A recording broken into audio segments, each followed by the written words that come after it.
नमस्कार दोस्तों, ये आपके लिए करंट अफेयर का पार्ट 3 लेकर आया हूँ, जिसका है कि 2 वीडियो आपको पहले ही यूट्यूब और निश्चय पॉइंट के यूट्यूब चैनल पर, एसगार्ड के यूट्यूब चैनल पर आपको मिल चुका है। और आज हम लोग उसके आगे थर्ड पार्ट में देखने जा रहे हैं। 16 स्लाइड्स के आगे 17वां स्लाइड्स है। 2030 तक $241 मिलियन तक पहुँच जाएगा भारत का क्रिप्टो उद्योग। क्रिप्टोटेक उद्योग जो है वो कह रहा है 2030 तक $241 मिलियन तक पहुंच जाएगा, जो भारत का है। नैसकॉम के द्वारा ये जारी किया गया है। क्रिप्टोटेक उद्योग में 2030 तक भारत में $241 मिलियन और विश्व स्तर पर 2026 तक $2.3 बिलियन तक पहुंचने की उम्मीद जताई गई है। यह नेस्कॉम द्वारा वैजिरेक्स के सहयोग से भारत में क्रिप्टो उद्योग शीर्ष वाली एक रिपोर्ट में कहा गया है। इससे एक बात का पता चलता है कि वैश्विक बैंकों ने क्रिप्टो खरीदना शुरू कर दिया है और अमेरिका, यूरोप और एशिया के कुछ B2B क्रिप्टो करेंसी भुगतान को सक्षम करने के लिए ब्लॉकचेन आधारित सिस्टम बना रहे हैं।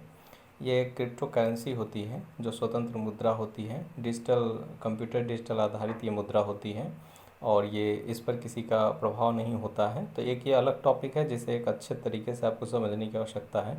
कम समय में आप इसे नहीं समझ सकते हैं। ये एक प्रकार की मुद्रा है और इस मुद्रा से होने वाले उद्योग को क्रिप्टो उद्योग कहते हैं। इतनी चीज़ें आपके लिए इसमें जान लेनी चाहिए और $241 मिलियन तक भारत इसमें पहुंच जाएगा 2030 तक। आगे चलते हैं। WHO पैनल ने दी मोनोक्लोन एंटीबॉडी थेरेपी के लिए मंजूरी। वर्ल्ड हेल्थ ऑर्गेनाइजेशन ने अंतर्राष्ट्रीय विशेषज्ञों के WHO दिशा निर्धारित विकास समूह GDG पैनल द्वारा कोविड-19 के रोगियों को 2 विशिष्ट समूहों के लिए 2 एंटीबॉडी, एक जिसका नाम है कैसरीमेब और दूसरा है इमिदेविमाब के संयोजन की सिफारिश की जाती है।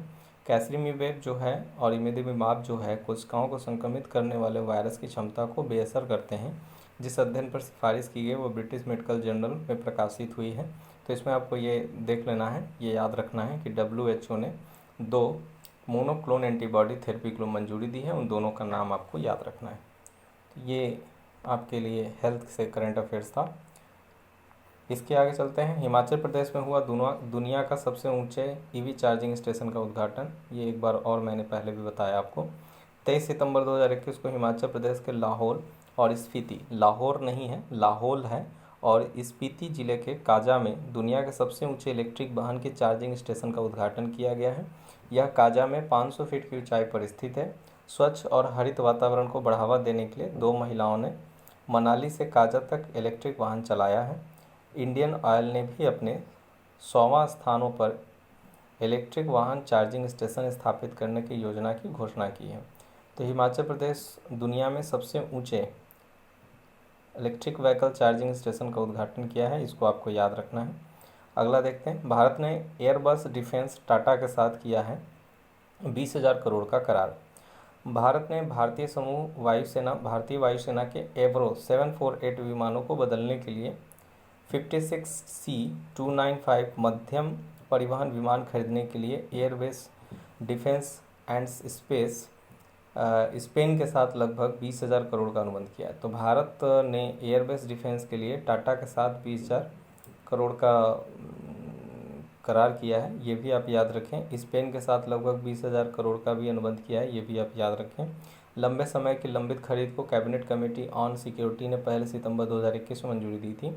समझौते के तहत एयरबेस डिफेंस द्वारा 48 महीने के भीतर 16 विमानों को उड़ान भरने के लिए तैयार स्थिति में दिया जाएगा।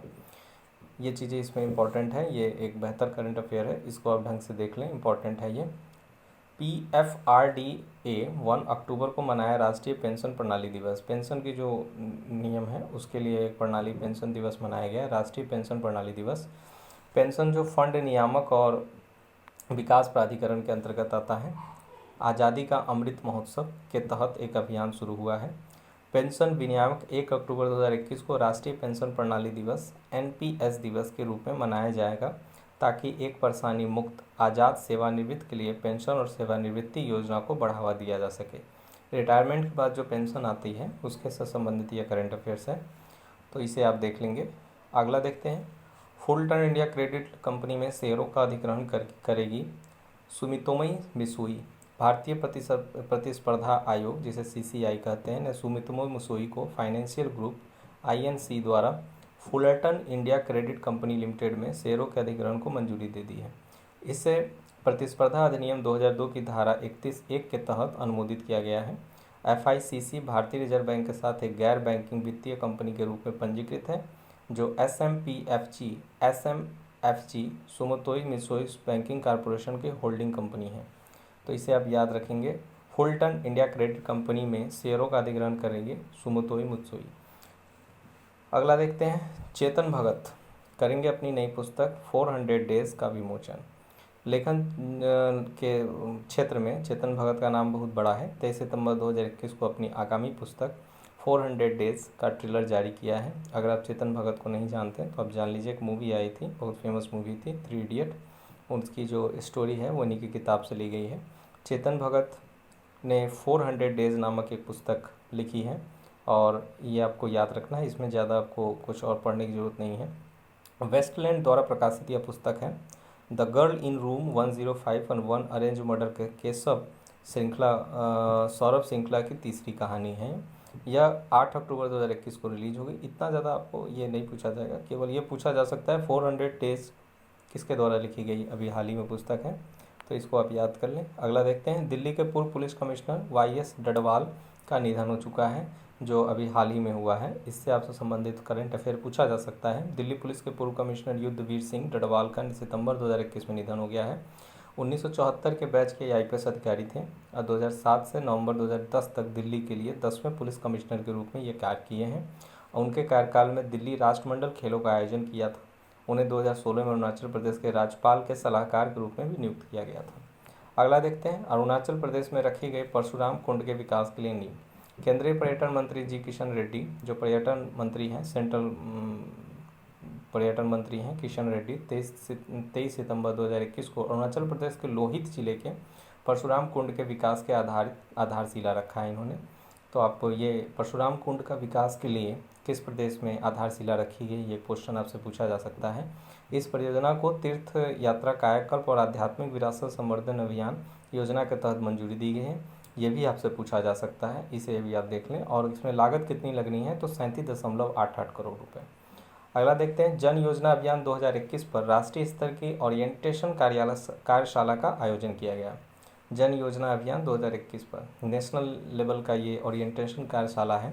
पूर्वोत्तर राज्यों के लिए जन योजना अभियान 2021 सबकी योजना सबका विकास पर एक राष्ट्रीय स्तर की ओरिएंटेशन कार्यशाला का आयोजन 23 सितंबर 2021 को किया गया है।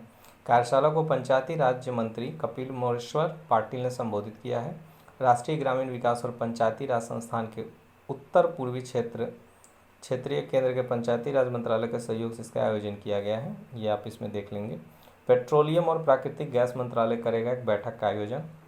पेट्रोलियम और प्राकृतिक गैस मंत्रालय ने सरकार के E&P उद्योग आउटरीच कार्यक्रम के हिस्से के रूप में उद्योग और व्यापार जगत के नेताओं के साथ एक संवादात्मक बैठक का आयोजन किया है। 24 सितंबर 2021 को ये गुवाहाटी में आयोजित किया गया है। इस योजना का विषय E&P investment opportunity in north east region, मतलब स्पेशली उस क्षेत्र के लिए ये है, इसलिए इसको भी देख लीजिएगा। अगला देखते हैं, TSHIT ने किया है नैनोजोन फार्मास्यूटिकल बायोटेक्नोलॉजी वियतनाम के साथ समझौता। इस कंपनी ने किसके साथ किया है, ये आपको याद रखना है, वियतनाम के साथ किया है और कुछ नहीं। नैनोजेन और वियतनामी दवा कंपनी है जो कोविड-19 के लिए एक नया टीका विकसित कर रही है। भारत में वियतनाम के राजदूत फॉर्म सान चाऊ ने समझौते पर हस्ताक्षर करने के लिए 23 सितंबर 2021 को THSTI का दौरा करने वाली टीम का नेतृत्व किया है। तिस्ता भी पावर स्टेशन सिक्किम को मिला ब्लू प्लैनेट पुरस्कार। तिस्ता भी power station most important current affair है। NHPC के 510 मेगावाट के तिस्ता भी पावर स्टेशन सिक्किम को इंटरनेशनल हाइड्रो पावर एसोसिएशन द्वारा ब्लू प्लैनेट पुरस्कार से सम्मानित किया गया है। IHA एक लंदन स्थित गैर लाभकारी सदस्य संघ है जो 120 देशों में सक्रिय है, कार्यरत है। इसे ऑपरेशन स्टेज टूल का उपयोग करके 2019 में IHA के अधिकृत प्रमुख मूल्यांकनकर्ता की एक टीम द्वारा किए गए इससे स्थिरता मूल्यांकन पर आधार पर सम्मानित किया गया है। ये एक अच्छा इंपॉर्टेंट करंट अफेयर है जिसे आपको देखना चाहिए। 2 दिवसीय national tribal talent pool conclave का आयोजन। 2 दिवसीय national tribal talent pool conclave का आयोजन आपके उड़ीसा में आयोजित किया गया है 23-24 सितंबर को। यह राष्ट्रीय जनजातीय अनुसंधान संस्थान और भारतीय लोक प्रशासन संस्थान के नई दिल्ली के सहयोग से यह आयोजित किया गया है। ट्राइबल टैलेंट पूल इनिशिएटिव का उद्देश्य जनजातीय विद्वानों का विकास करना है और उन्हें विभिन्न अनुसंधान और मूल्यांकन गतिविधियों में भाग लेने में सक्षम बनाना है। उड़ीसा करेगा 24 नवंबर से 5 दिसंबर तक जूनियर पुरुष विश्व हॉकी कप की मेजबानी। दो आपसे करंट अफेयर उड़ीसा संबंधित हैं। उड़ीसा 24 नवंबर से 5 दिसंबर 2021 तक जूनियर पुरुष विश्व कप हॉकी की मेजबानी करेगा। मुख्यमंत्री नवीन पटनायक, जो पहले से वहाँ मुख्यमंत्री हैं लंबे समय काल से, 2021 को भुवनेश्वर में इसकी घोषणा की। भुवनेश्वर उड़ीसा की राजधानी है। उन्होंने टूर्नामेंट के लिए लोगों को ट्रॉफी का भी अनावरण किया है भुवनेश्वर के कलिंग स्टेडियम में होने वाला इस कार्यक्रम में 16 देश हिस्सा लेंगे। पीयूष गोयल ने किया NITI मुंबई में उत्कृष्टता केंद्र का उद्घाटन। पीयूष गोयल के द्वारा किया, कपड़ा मंत्री हैं। और ये राष्ट्रीय औद्योगिक इंजीनियरिंग संस्थान है। लॉजिस्टिक या आपूर्तिक श्रृंखला प्रबंधन में उत्कृष्टता केंद्र का उद्घाटन किया गया है मुंबई में। यह लॉजिस्टिक क्षेत्र की अधिक लागत प्रभावी बनाने, अधिक प्रतिस्पर्धी बनाने और नए रोजगार सृजित करने, निर्यात में सुधार करने और भारत के आर्थिक और गतिविधि को बढ़ावा देने में मदद करेंगे। आज का अंतिम 3 आपके करंट अफेयर हैं, ध्यान से इसे देख लें। पोस्ट कोविड प्रबंध पर जारी किए गए राष्ट्रीय व्यापक दिशा निर्देश। राष्ट्र मंत्री मनसुख मंडाविया ने 23 सितंबर 2021 को पोस्ट कोविड प्रबंधन पर राष्ट्रीय व्यापक दिशा निर्देश जारी किया है। इससे स्वास्थ्य कर्मियों को कोविड के बाद ही स्वास्थ्य जटिलताओं के लिए पहले से तैयारी करने के लिए रोगियों को उपयुक्त उपचार देने से मदद मिलेगी। यह भारत में रिलीज 7 मॉड्यूल की पहली ऐसी श्रृंखला है जो चिकित्सकों के लिए व्यापक दिशा निर्देश प्रदान करेगी। पोस्ट कोविड का मतलब होता है जिन्हें कोविड हो चुका हो, उसके बाद उन्हें अगर स्वास्थ्य संबंधित किसी प्रकार की परेशानी आती है तो उन्हें पोस्ट कोविड मरीज कहते हैं। उससे संबंधित दिशा निर्देश पहले से सरकार दे रही है। अगला देखते हैं। नेशनल स्किल डेवलपमेंट कॉरपोरेशन ने वाइजली वाइज के साथ साझेदारी की है। राष्ट्रीय विकास निगम जो है, राष्ट्रीय कौशल विकास निगम और वाइजली वाइज ने भारतीय युवाओं के कौशल को सक्षम करने के लिए आर्टिफिशियल इंटेलिजेंस में आजीवन अधिगमन की पहल की घोषणा की है। सहयोग का उद्देश्य हिंदी, मराठी सहित कई क्षेत्रीय भाषाओं में मुफ्त AI पाठ्यक्रमों का सशुल्क आयु उपयुक्त किफ़ायती पाठ्यक्रमों तक पहुंचाने का काम करेगी और बिना किसी बाधा के AI सीख सकेंगे। ये तो उतना समझ में नहीं आ रहा कि क्या है नहीं है, इसलिए इसे आप थोड़ा स्किप कर सकते हैं, अदरवाइज इसे याद कर लें। ADB ने भारत में शहरी बाढ़ प्रबंधन के लिए दी $251 मिलियन की मंजूरी। एशियन डेवलपमेंट बैंक, जिसे ADB शॉर्ट फॉर्म में कहते हैं, ने भारत में चेन्नई कोसलथोड़ा नदी बेसिन के शहर बाढ़ सुरक्षा और प्रबंधन के लिए $251 मिलियन की ऋण को मंजूरी दे दी है। यानी एक प्रकार से ये लोन है, कर्ज है $251 मिलियन की। इस परियोजना जलवायु लचीला शहरी बाढ़ सुरक्षा बुनियादी ढांचे की स्थापना करेगी। इस परियोजना के तहत भूल जल, जो आपका जलभूत रिचार्ज कराना, और 4 आपदा राहत शिविरों का पुनर्वास के लिए सड़क किनारे नालियों का 23,000 कैच फीट बनाए जाएंगे, इससे संबंधित है। ADB ने भारत में शहरी बाढ़ प्रबंधन के लिए दी है $251 मिलियन की मंजूरी। तो इसके साथ आज का करंट अफेयर यहीं समाप्त होता है। आगे हम फिर स्लाइड्स लेके आएंगे। ये पार्ट 3 था आपके लिए और आई होप आप नोट्स बनाते हुए चल रहे हैं। क्विज़ जल्दी ही इसका आपको मिलेगा। सारे एक बार मैं पूरा स्लाइड्स आपको एक्सप्लेन कर दूं, उसके बाद आपको मैं इसका क्विज़ दूंगा। और एक चीज़ फिर से मैं आपको रिवाइज़ करा दूं, without current affair you can't success in your government examination. तो आप इसको अच्छे से देखिए और करिए। और जहाँ भी इससे मोस्ट इम्पॉर्टेंट जो लगेंगे मुझे कि एक्सप्लेन करना चाहिए, तो उसका मैं वीडियो आपको अलग से दे दूँगा। तो आप अपनी पढ़ाई को और अपनी तैयारी को जारी रखें और इसी शुभकामना के साथ जल्द आप सफलता प्राप्त करें। धन्यवाद।